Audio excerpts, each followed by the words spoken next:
Hello everybody, welcome back to our position focus series here at CycloneFanatic.com. He's Austen Arnaud, I am Chris Williams. We're going position by position. We've already covered quarterbacks. Today we tackle running backs, Iowa State's deepest position, really without question, heading into 2013. Austen, I was surprised when I was flipping through the preseason magazines, Athlon, which is always my favorite. I don't know why. I just junkie. Yeah, you're a junkie. I'm a connoisseur of those things. I love the work that Athlon does. And basically, I know some of the guys who write for them, and they're really accountable. You can call them out, and they'll give you an honest answer as to why they, made their decision. They ranked Iowa State's running backs 10th out of 10 in the Big 12, which to me it just blew my mind. Right. Their point was, because I asked them about it, I called them out on it, and they said it's not Iowa State. It's just the Big 12 is that good this year. But I'm looking at Iowa State's depth chart at running back right now. If that's the 10th best group of running backs in the Big 12, I mean, dude, it's going to be a crazy year. Are Adrian Peterson and Barry Sanders back? Yeah, it's unbelievable. 10 out of 10. We got there's some good players on that list. It's unbelievable. I mean, you start off with James White, the guy who's led the team in rushing the last 2 years. Yep. He's always overlooked. He never gets talked about enough. Jeff Woody does what Jeff Woody does. Yep. He's the bulldozer. Yep. Rob Standard, I kind of think is like Jeff Woody light right now. Yep. I think you give him another year and he kind of fills that role. Kind of like your Bush light, Jeff Woody light. They have Bush Heavy, didn't they? Yeah, they do. They actually do. It's not nearly as good. If you buy Bush Heavy down in Southwest Iowa, is it like water with creamer in it? No, it's in like a camouflage can with like hunting orange. Lord. Yeah, it's awesome. But you can buy it in your neck of the woods where me and Tron almost got. Yeah, never mind. Continue on. Let's get back on topic here. We're talking running backs at our position focus videos at CycloneFanatic.com, of course.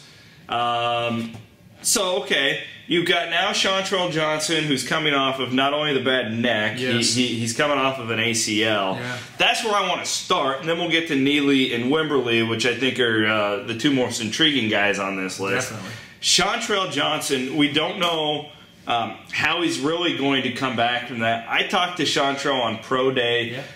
He was extremely optimistic. That's just the type of guy Shawn Trell is. He's one of my all-time favorites. I love talking to him. I think he's just a great guy who I really root for. He's a firecracker. What do you expect from him this year? Shawn Trell, if he can stay healthy, that's going to be the big question mark, along with Woody and White. Those guys staying healthy for a full 12, 13-game schedule is tough. And I think Shawn Trell this year is going to be a little bit more power. I mean, he's going to be a little weary. I mean, I did ACL and MCL. You're going to be weary on that leg, and for him to, it's great thinking for him to want to be back and be in the fold of things, but he got hurt in the spring. So how realistic is it, though, to think that he would start or take more snaps than Neely or Aaron Wimberly? I don't think it's very realistic to say he's going to take more snaps than Devondrick Neely, just because I think Devondrick Neely is a guy that they have really high hopes for. Yeah. I think Shawn Trell really, he's going to be, to begin with the season, a niche back. He's not your every down back. We know that. I mean, he's a guy that can make a cut and go, and he's one of those. He's got the game-breaking speed and the game-breaking moves, but he's not your every down back that Iowa State's going to use. James White is your every down type of back. And that's what's interesting, because here's the guy who's led the team in rushing the last 2 years, and I don't think I've talked to anyone who thinks that he's the best running back on the team. Right. Aaron Wimberly comes in, one of the top running backs in all of junior college last year. Yep. By all means, after all the reviews from the spring, he's legit. Yes. This is a guy who's going to make an immediate impact on Iowa State's offense. And then there's Devondrick Neely, who really came on. I know he was great in bowl practices. I thought he looked better than anybody, maybe any other player on the entire roster in Iowa State's spring game this year. To me, right here in the middle of June, Devondrick Neely is Iowa State's best running back. That's just my opinion. Where are you going on this? We reconvene after such a long time. I think we're right on there. I think and that was going to be not my bold prediction, but my statement is that Devondrick Neely is going to lead the team in carries. Okay. I don't know about yards, I don't know about touchdowns, but he will lead the team in carries because he is going to turn into that every down back. And I just assume with how the pass has gone, White, Woody, Shawn Trell, they'll be banged up. I mean, that's your classic car that's got some miles on it. I mean, there's still tread left on those tires, but those guys are. And now you have Aaron Wimberly, Devontae Neely, change of pace guys that come in, fresh legs, especially Wimberly.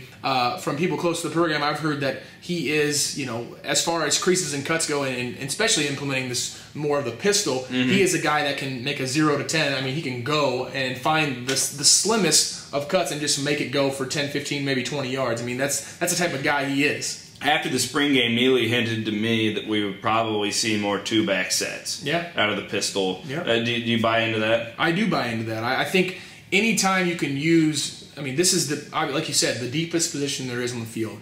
And you have 5 guys that I believe are capable of carrying the ball in the Big 12. So, and that's Kenny Pope's problem. It has been his problem since my senior year of football.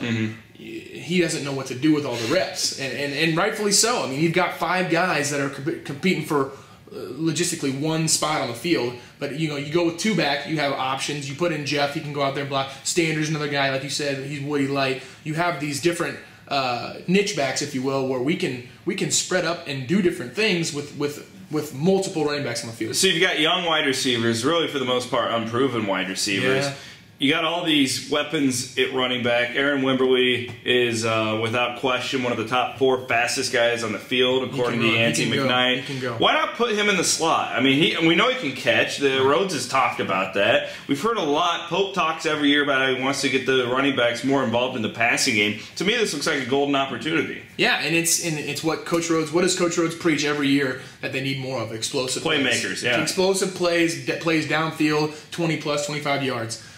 Aaron Wimberly is that guy. I understand, and that's a great thought process. Put him in the slot. It's just all about how he's going to take the learning curve. I mean, he's still new. He was there in the spring, of course, but he's still new, and that's a heavy load for a guy who's been on campus for less than a year. So, rightfully so, expected athleticism. He should be out trying to do whatever he can. Maybe he runs some wildcat. I mean, realistically, probably not wildcat stuff, but he's a guy that is a game changer. That the more times you can get him the ball, the better. Last thing for you, Jeff Woody. A lot of the talk of the spring was that playing a little tight end. Now, to me, like my thought process on this is, if that was the vision of Jeff Woody, then we would have seen it by now. Right. And we all know how banged up the tight end position was during the spring. To me, I'm sitting here thinking that's probably a case you're just putting a bright guy who can go and handle it. He can go and run some routes, and you're doing it for the sake of the defense during spring so they can practice against a tight end. But, I mean, he is that smart. Yeah. He is a guy who I think they trust being on the field, who can do a lot of things. He can block.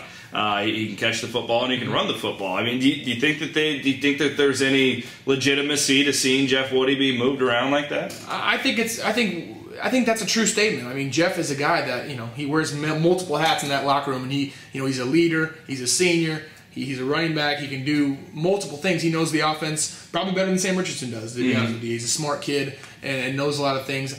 I'm not sure if Jeff, as far as physicalness goes, on the edge, being a tight end and blocking down, he's not used to that. He's a running back. He's used to toting the ball. He's used to carrying the rock. So as far as that goes, that's another learning curve, and that's something that he's gotten better at since he was a freshman. Freshman year, he couldn't do it at all. He was trying to block, and we trying to set him up for these fullback type things, and he couldn't do it. Well, now he's starting to progress, and now in his senior year, hopefully he holds nothing back, and he's very physical, and why not use him there? I mean, that's the thing with a lot of these guys, is that we have a lot of talent in that backfield. Put them somewhere else. Let them do things that we can create them to do. And once again, we've talked here about the running backs for however long we've been talking, and we've barely mentioned James White. James White. That's the epitome of James White's career. Hey, slow and steady. I mean, steady. Yeah, very steady. Steady Eddie. One of the hardest workers out there. Oh, he's going to be a factor. That's why he's going to be a 2-year captain. I mean, the guy is just an unbelievable person, great kid, and workhorse. Very much so. He's Austen Arnaud. I'm Chris Williams. That's our look at the running backs. Coming up next, we're going to talk tight ends. We got offensive line. We're going to go position by position here at CycloneFanatic.com. So long.